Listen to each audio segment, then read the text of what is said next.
नमस्कार दोस्तों अगर आपको भी चेन्नई सुपर किंग्स और रॉयल चैलेंजर्स बेंगलुरु के बीच में खेला गया आईपीएल 2024 का पहला एवं सबसे रोमांचक महामुकाबला पसंद आया हो तो हमारी इस वीडियो को एक लाइक अवश्य कीजिएगा।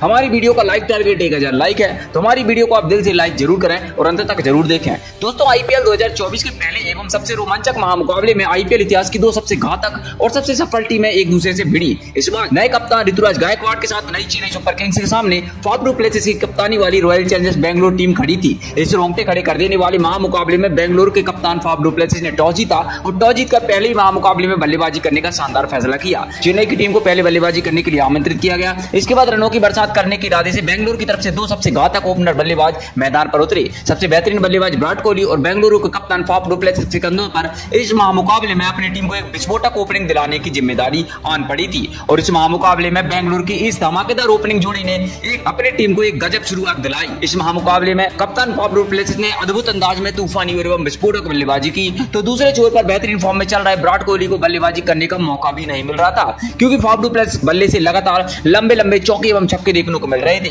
कप्तान फाफ डु प्लेसिस ने आज इस तरीके की बल्लेबाजी की कि इनकी बल्लेबाजी ने चेन्नई कप्तान ऋतुराज गायकवाड़ को तक परेशानी में डाल दिया था। देखते ही देखते दोनों के बीच में शानदार 41 रनों की ओपनिंग साझेदारी हो गई थी, लेकिन तभी पारी का 5वां ओवर डालने के लिए मुस्तफिजुर रहमान को कप्तान ऋतुराज ने भेजा और सेट हो चुके बेंगलुरु के कप्तान फाफ डु प्लेसिस को रचिन रविंद्र के हाथों बाउंड्री के पास कैच आउट कराकर पवेलियन वापस भेज दिया गया। 23 गेंदों में 35 रन बनाकर हुआ शानदार आउट हो गए। सेट हो चुके कप्तान प्लेसिस अपना विकेट गंवाकर चले गए थे।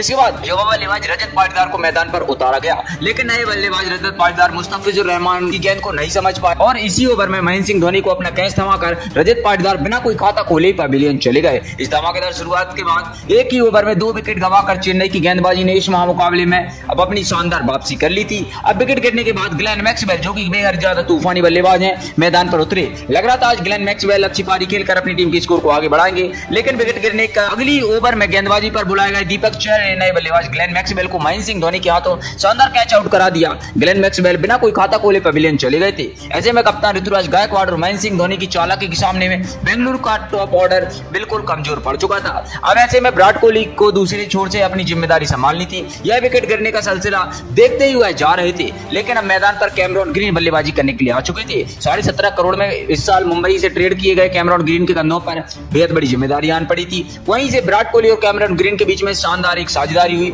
और एक महत्वपूर्ण पारी को उन्होंने संभाला। चेन्नई की गेंदबाजी पर बेंगलुरु ने अब इस महामुकाबले में वापसी करने का कोई भी मौका नहीं छोड़ा, मगर दूसरी तरफ चेन्नई की गेंदबाजी अब बेंगलुरु को वापसी नहीं करने दे रही थी। दूसरी तरफ विराट कोहली हार मानने को तैयार नहीं थे। इसी बीच विराट कोहली ने शानदार शॉट लगाकर चेन्नई की गेंदबाजी पर दबाव बनाना चाहा, लेकिन तभी एक बार मुस्तफिजुर रहमान की गेंदबाजी वापसी हुई। वापसी करते ही 12वें ओवर में दूसरी गेंद पर सेट हो चुके विराट कोहली को मुस्तफिजुर रहमान ने रचिन रविंद्र के हाथों कैच आउट करा दिया और पवेलियन वापस भेज दिया। 20 गेंदों में मैच किचन बनाकर आज विराट कोहली पवेलियन चले गए। हालांकि उन्होंने T20 में अपने 12,000 रन पूरे कर लिए हैं और चेन्नई के खिलाफ अपने 1,000 रन पूरे करके इतिहास रच दिया है। अब बेंगलुरु की टीम एक बड़ी मुसीबत में आ चुकी थी। सेट बल्लेबाज के आउट होते ही बेंगलुरु की टीम पर दबाव और ज्यादा बढ़ चुका था। अब विकेट गिरने के बाद अनुज रावत बल्लेबाजी करने के लिए आ गए और विकेट कीपर बल्लेबाज अनुज रावत कुछ बल्लेबाजी करने की शुरुआत कर ही रहे थे, मगर दूसरी तरफ मुस्तफिजुर रहमान ने अपनी इसी ओवर में सेट हो चुके कैमरॉन ग्रीन को क्लीन बोल्ड करके बेंगलुरु की टीम को बैकफुट पर ढकेल दिया था। कैमरॉन ग्रीन मैच 22 गेंदों में 18 रन बनाकर पवेलियन चले गए थे। ऐसे में आधी टीम पवेलियन लौट चुकी थी। मुस्तफिजुर रहमान की गेंदबाजी का आलम यह था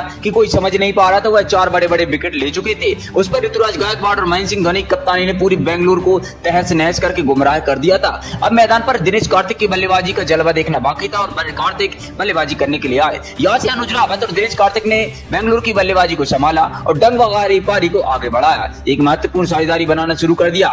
इस साझेदारी पर ही पूरे मुकाबले में बेंगलुरु की किस्मत टिकी हुई थी और ऐसा ही करके दोनों ने दिखाया, जहां पर अनुज रावत और दिनेश कार्तिक की इस जोड़ी ने शानदार सेट होकर चेन्नई के गेंदबाजों पर पलटवार करने की ठान ली। इसकी शुरुआत अनुज रावत ने की। अनुज रावत ने धमाकेदार अंदाज में बल्लेबाजी करते हुए चेन्नई की गेंदबाजी पर दबाव बनाना शुरू कर दिया। वहीं दूसरे छोर पर दिनेश कार्तिक ने भी उनका बखूबी साथ निभाया। अनुज रावत और दिनेश कार्तिक की इस बल्लेबाजी पर कहीं न कहीं बेंगलुरु की टीम इस महामुकाबले में वापसी कर चुकी थी। अनुज रावत और दिनेश कार्तिक की इस गजब बल्लेबाजी ने अब चेन्नई के कप्तान ऋतुराज गायकवाड़ को तक अपने दबाव में डाल दिया था। फिर इसी बीच अनुज रावत और दिनेश कार्तिक के बीच 68 की साझेदारी भी पूरी हो चुकी थी और इस पारी आखिरी ओवर की शुरुआत हो चुकी थी। अब इन दोनों ने बेंगलुरु की टीम को लगातार बड़ी शॉट लगाने की जरूरत थी और ऐसे ही करके दिखाया।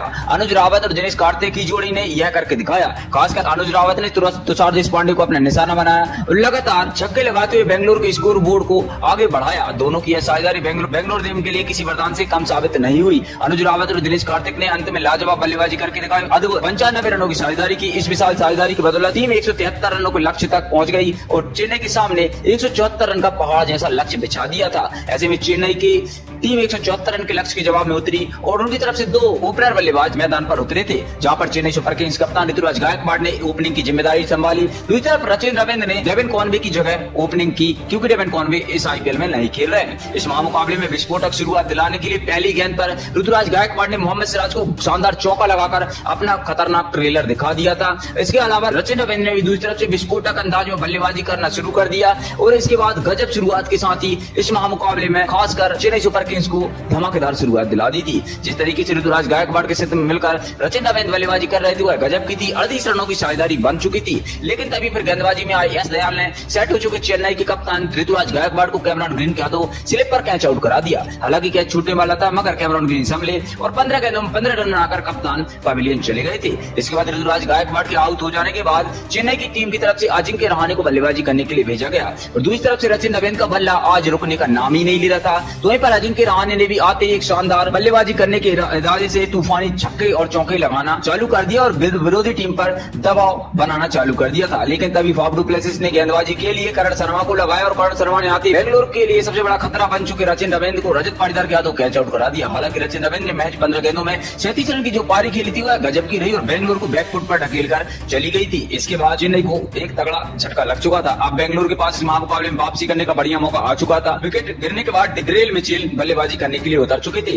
डेरियल मिचेल की बल्लेबाजी आपने वर्ल्ड कप में देखी होगी और आते ही करण शर्मा को 2 लगातार छक्के लगा दिए। फिर इसके बाद बेंगलुरु की गेंदबाजी पर दबाव बनाना शुरू कर दिया, लेकिन अजिंक्य रहाणे के साथ डेरियल मिचेल की साझेदारी ज्यादा आगे नहीं बढ़ पाई और कैमरॉन ग्रीन ने सेट हो चुके अजिंक्य रहाणे को ग्लेन मैक्सवेल के हाथों आउट करा दिया। मगर अजिंक्य रहाणे ने अब तक 19 गेंदों में 27 रन ठोक दिए थे और बेंगलुरु की गेंदबाजी धीरे धीरे इस महामुकाबले में वापसी कर रही थी। लेकिन इसके बाद चेन्नई का बल्लेबाज मैदान पर बल्लेबाजी करने आया, वह अपनी तूफानी और बड़े बड़े शॉट के साथ ही आगाज कर रहा था, जिसकी वजह से बेंगलुरु की गेंदबाजी पर दबाव कम होने का नाम नहीं ले रहा था। अब विकेट गिरने के बाद शिवम दुबे बल्लेबाजी करने के लिए मैदान पर उतर चुके थे, लेकिन तभी गेंदबाजी कर रहे कैमरॉन ग्रीन ने चेन्नई के दूसरे सेट बल्लेबाज डेरियल मिचेल को रजत पाटीदार के हाथों कैच आउट करा दिया और बेंगलुरु टीम ने इस महामुकाबले में वापसी करने का एक और मौका हासिल कर लिया था। डेरियल मिचेल ने 18 गेंदों में 22 रन ठोक दिए थे और मुकाबला अभी रोमांचक हो चुका था। बेंगलुरु गेंदबाजी ने इस महामुकाबले में वापसी कर ली थी। अब चेन्नई की टीम की तरफ से रविंद्र जडेजा बल्लेबाजी करने के लिए उतरे और बेंगलुरु की गेंदबाजी बेहतरीन फॉर्म में नजर आ रही थी, लेकिन इस गेंदबाजी के सामने शिवम दुबे और नए बल्लेबाज रविंद्र जडेजा ने हार नहीं मानी थी। चेन्नई की